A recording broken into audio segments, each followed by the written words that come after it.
Les textes liturgiques du lundi 9 mai 2022. Première lecture.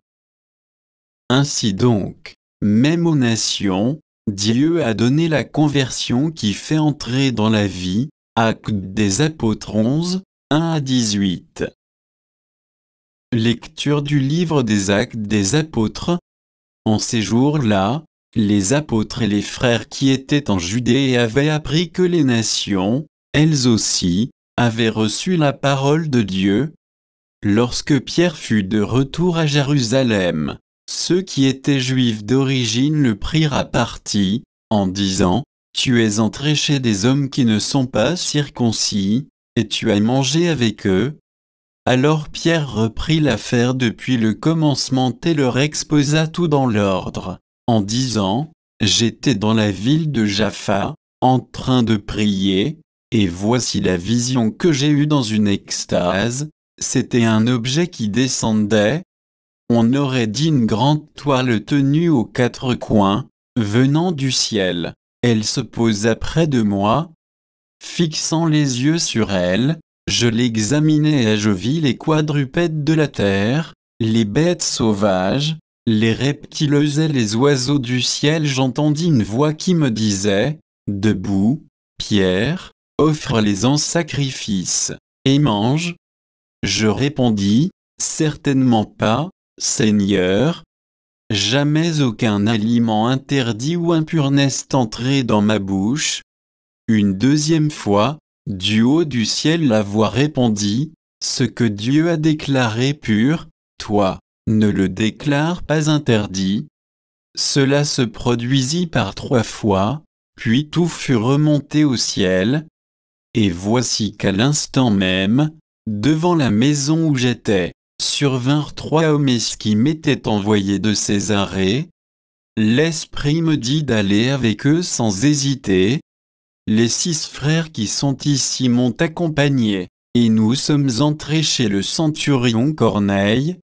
Il nous raconta comment il avait vu l'ange se tenir dans sa maison et dire : « Envoie quelqu'un à Jaffa pour chercher Simon surnommé Pierre. Celui-ci t'adressera des paroles par lesquelles tu seras sauvé, toi et toute ta maison. » Au moment où je prenais la parole, l'Esprit Saint descendit sur ceux qui étaient là, comme il était descendu sur nous au commencement. Alors je me suis rappelé la parole que le Seigneur avait dite : « Jean a baptisé avec l'eau, mais vous, c'est dans l'Esprit Saint que vous serez baptisés. » Et si Dieu leur a fait le même donc à nous, parce qu'ils ont cru au Seigneur Jésus-Christ, qui était moi, pour empêcher l'action de Dieu. En entendant ces paroles, ils se calmèrent et ils rendirent gloire à Dieu, en disant : « Ainsi donc, même aux nations, Dieu a donné la conversion qui fait entrer dans la vie. » Parole du Seigneur. Psaume 41, 42, 2, 3, 42, 43, 3, 4. Comme un cerf altère et cherche l'eau vive, ainsi mon âme te cherche toi, mon Dieu.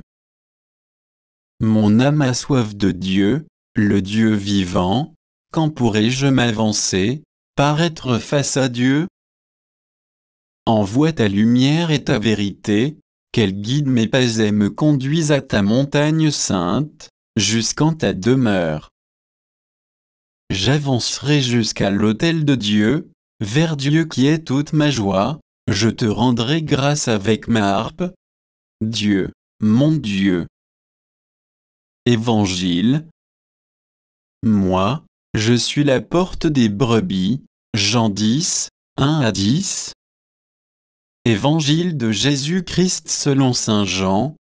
Année BC, année 2022. En ce temps-là, Jésus déclara : Amen, Amen, je vous le dis, celui qui entre dans l'enclos des brebis sans passer par la porte, mais qui escalade par un autre endroit, celui-là est un voleur et un bandit. Celui qui entre par la porte, c'est le pasteur. le berger des brebis. Le portier lui ouvre, et les brebis écoutent sa voix. Ses brebis à lui, il les appelle chacune par son nom, et il les fait sortir. Quand il a poussé dehors toutes les siennes, il marche à leur tête, et les brebis le suivent, car elles connaissent sa voix. Jamais elles ne suivront un étranger, mais elles s'enfuiront loin de lui, car elles ne connaissent pas la voix des étrangers. Jésus employa cette image pour s'adresser aux pharisiens, mais eux ne comprirent pas de quoi il leur parlait. C'est pourquoi Jésus reprit la parole. Amen, amen, je vous le dis. Moi, je suis la porte des brebis. Tous ceux qui sont venus avant moi sont des voleurs et des bandits, mais les brebis ne les ont pas écoutés. Moi, je suis la porte, si quelqu'un entre en passant par moi, il sera sauvé. Il pourra entrer, il pourra sortir et trouver un pâturage. Le voleur ne vient que pour voler, égorger, faire périr. Moi, je suis venu pour que les brebis aient la vie en abondance. Acclamons la parole de Dieu.